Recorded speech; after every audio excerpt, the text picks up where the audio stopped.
Владата не ги барала инвеститорите, инвеститорите ја нашле владата. 4 фирми кои според експертите може да ја загрозат енергетската иднина на Македонија сами се пријавиле да влезат во земјава.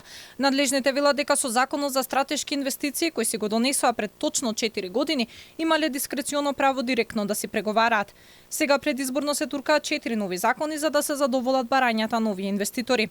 2 часа на брифинг со новинарите не добивме конкретни одговори на критиките од експертите, ниту конкретно објаснување зошто Македонија не вложува и не ги гради сама енергетските капацитети, туку дозволува странци да менаџираат и да го собираат ќарот. Според вице-премиерот Фатмир Битики, владата парите ги потрошила на субвенции за струја, за да не поскапеле сметките на домакинствата, но не кажа зошто на време не биле вложени во домашни капацитети, кои доколку ги имавме ќе значеа ефтина и сигурна енергија.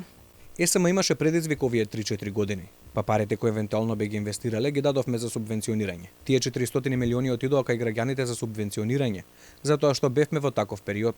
Најконтроверзна е изградбата на комбинираната централа во Скопје од Митилинеос, покрај тоа што им даваме државна помош и што целата произведена струја и топлина Македонија има обврска да ја купува дури и да нема потреба во мрежата, дополнително и на наш грб ќе паднат еколошките такси, од кои се ослободени сите наведени инвеститори зашто тие така барале. Иако Митилинеос во моментов продава струја поскапа од берзанската, владата тврди оти во договорот ставиле формула со која ќе имаме загарантирана цена 5% пониска од берзанската. Покрај ова, ние ќе им изградиме и цела индустријска зона, а земјиштето ќе се закупува по цена од 0,1 евро за метар квадратен. На парите што ги даваме за 5 години, ако го исклучиме моментот на заработката на ЕСМ, државата за 10 години по основ на данок на добивка ќе си ги врати назад.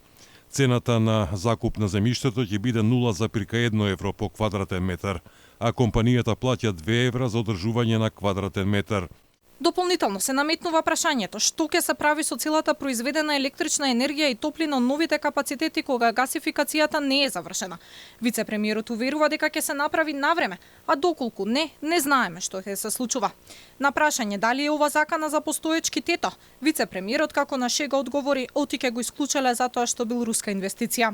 Централата ТЕТО ќе исклучиме затоа што е руска инвестиција. Наскоро ќе започне изградбата на гасоводот со Грција и ние повеќе нема да бидеме зависни од нив.